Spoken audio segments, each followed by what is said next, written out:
પ્રફુલ્લ પાનસેરિયાની press કોન્ફરન્સમાં જેઓ ragging મુદ્દે વાત કરી રહ્યા છે, પીએમ અને ફોરેન્સિક પીએમ ની સૂચના આપી અને તુરંત જ અમારા અહીંના નિયામક ડૉક્ટર સચદેવને સૂચના આપીને કમિટી બનાવી.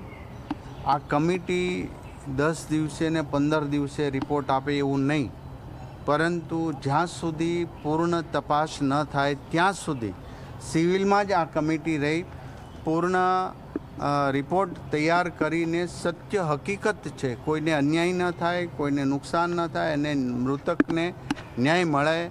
એમના વાલીને મેં આ બાબતની વાત કરીને કહ્યું હતું. ત્યારે આ કમિટી રાતના 8:30-9થી સવાર સુધી કન્ટિન્યુ 80થી વધુ પ્રથમ વર્ષના ડૉક્ટરને મળીને એ બધી જ માહિતીઓ એકત્રિત કરી હતી અને એમાં એન્ટી રેગિંગ કમિટી અને ટીમે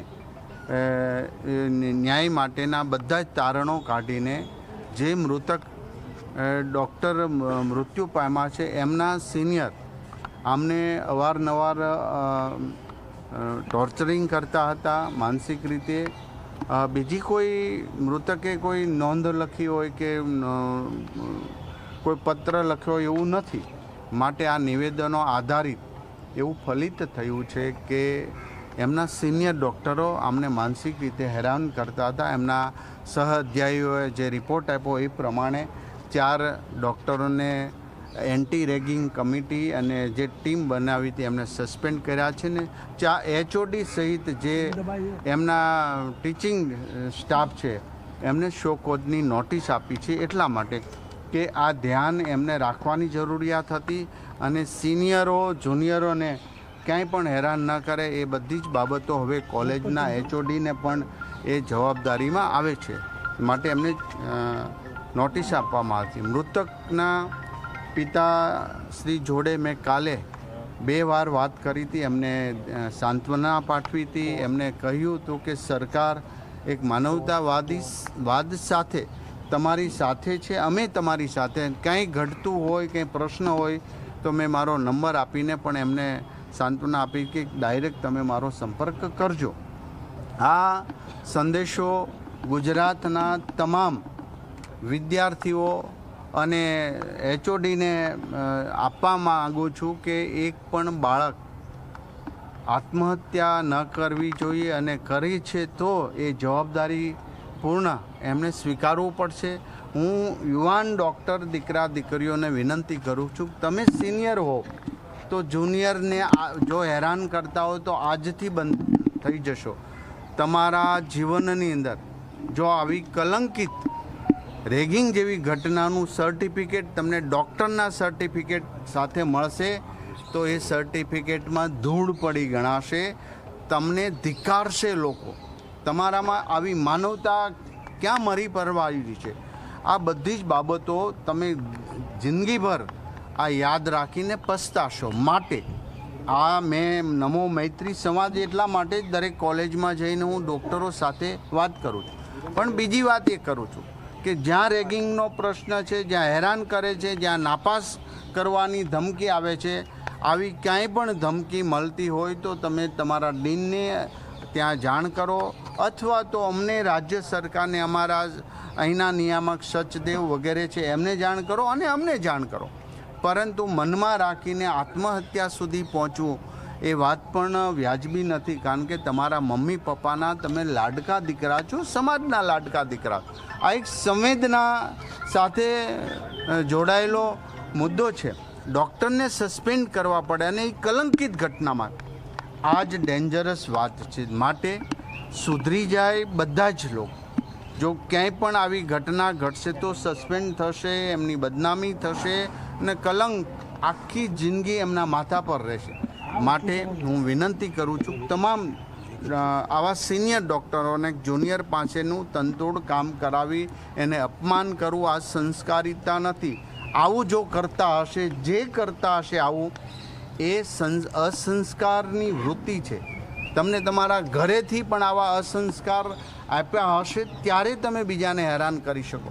માટે તમારું કુટુંબ, પરિવાર, મમ્મી પપ્પા બધા જ બદનામ થશે. જેમનો દીકરો ગયો છે એ તો આખી જિંદગી એમની જિંદગી જ બરબાદ થઈ જતી હોય છે. પરંતુ કુદરતના આ એક પ્રક્રિયામાં જ્યારે બાળક એ મૃત્યુ પામે છે ત્યારે આખો સમાજ બધા જ લોકો દુઃખી થાય છે. અને અમે પણ દુઃખ વ્યક્ત કરવાની સાથે જ 24 કલાકમાં તમામ પ્રકારની તપાસ પૂર્ણ કરી અને અમે ત્યાં સુધી પહોંચીશું એ મેં એમના પિતાને દિલાસો આપ્યો હતો ને એ સવારમાં આખી રેગિંગ કમિટીએ આ નિર્ણય આપી અને મીડિયા સમક્ષ મૂક્યો છે. નહીં લાગતું કડક કાર્યવાહી કરી છે સસ્પેન્ડ સુધી કે હજુ વધુ કડક થાય એવું કોઈ આરોગ્ય એન્ટી રેગિંગ કમિટી છે, સુપ્રીમ કોર્ટની ગાઈડલાઇન્સની અંદર હોય છે અને એમના બધા નિયમો છે. આપણી પાસે જે એમના પ્રૂફ મળ્યા છે, જે મૌખિક લીધા હશે એ તમને ત્યાંના ડીન આજે બધી જ વાત કરવાના છે, કઈ રીતની તપાસ કરીને શું કરવું. આ કમિટીના જે નોર્મ્સ પ્રમાણે જે વધુમાં વધુ જે સજા થતી હોય છે એ એમાં કરવામાં આવશે. સાહેબ, અગાઉ ભાવનગરમાં આવી ઘટના હતી, અમદાવાદ બીજે મેડિકલ કોલેજમાં આવી ઘટના હતી, આપણે ચોક્કસ એક્શન લીધા હતા, પરંતુ આ ત્રીજી ઘટના બની રહી છે. લાગતું નથી કે રાજ્યવ્યાપી કોઈ ખાસ વિશેષ અમે રાજ્યવ્યાપી આંદોલન સ્વરૂપે ચલાવી રહ્યો છું. પોતે ત્યાં જઈને 2-3 કલાક વિદ્યાર્થીઓ હારે સંવાદ કરું છું. અમે જાહેરમાં કહીએ છીએ કે કંઈ પ્રોબ્લેમ હોય તો તમારા HOD અથવા તો ડીનને જાણ કરો, અમને જાણ કરો, અમે ચોક્કસ ન્યાય અપાવીશું. નમો મૈત્રી સંવાદ કાર્યક્રમ રાજ્યભરમાં થશે. નમો મૈત્રી સંવાદ કાર્યક્રમ રાજ્યભરમાં થશે. નમો મૈત્રી સંવાદ જામનગર, સુરત, સ્મીમેર અને અમદાવાદ બીજા junior resident, faculty, junior resident, તમામ ટેકનિશિયન અને સફાઈ કર્મીઓના તમામ સ્ટેક હોલ્ડરના નિવેદનો નોંધી એન્ટી રેગિંગ સ્ક્વોડ દ્વારા એમના દ્વારા રચિત જે ઇન્ક્વાયરી કમિટી હતી તે એમનો રિપોર્ટ એમના સ્પષ્ટ અભિપ્રાય સહિત એન્ટી રેગિંગ કમિટીને સુપ્રત કરવામાં આવ્યો. સદર કમિટીના અહેવાલના આધારે સંપૂર્ણ ઊંડાણપૂર્વક તપાસ, અભ્યાસ તથા જરૂરી પુખ્ત વિચારણાના અંતે અહેવાલના આધારે શિસ્તભંગ અને ગંભીર બેદરકારી બદલ 4 રેસિડેન્ટ ડૉક્ટરો જેઓ દ્વિતીય વર્ષમાં માઇક્રોબાયોલોજી ડિપાર્ટમેન્ટ ખાતે કામ કરી રહ્યા છે, જેમાં 3 વિદ્યાર્થીનીઓ અને 1 વિદ્યાર્થીનો સમાવેશ થાય છે, તેઓને 6 માસ માટે સસ્પેન્ડ કરી તાત્કાલિક હોસ્ટેલ ખાલી કરવા અને કોઈપણ શૈક્ષણિક પ્રવૃત્તિમાં ભાગ ન લેવા અંગેના હુકમ કરવામાં આવેલા. આ સાથે જ માઇક્રોબાયોલોજી વિભાગના વડા ડૉક્ટર સુમૈયા મુલ્લા તથા અન્ય 4 ફેકલ્ટીઓ, અન્ય 3 ફેકલ્ટી એમ કુલ 4 ફેકલ્ટીને સો કોઝ નોટિસ ફટકારવા અંગેનો નિર્ણય કરવામાં આવેલ. એન્ટી રેગિંગ કોલેજ કમિટીના આ સમગ્ર રિપોર્ટને સંસ્થાની કોલેજ કાઉન્સિલ કમિટી સમક્ષ રજૂ કરવામાં આવતા તમામ હાજર સભ્યો દ્વારા સર્વાનુમતે બહાલી આપવામાં આવેલ અને ભવિષ્યમાં આવી નિંદનીય ઘટનાઓનું પુનરાવર્તન ન થાય તે માટે ગંભીર સમીક્ષા કરી અને વહેલી સવારના રોજ અધિક નિયામક શ્રી તબીબી શિક્ષણને લેખિત અને મૌખિકમાં અહેવાલ સુપ્રત કરી દેવામાં આવ્યો છે.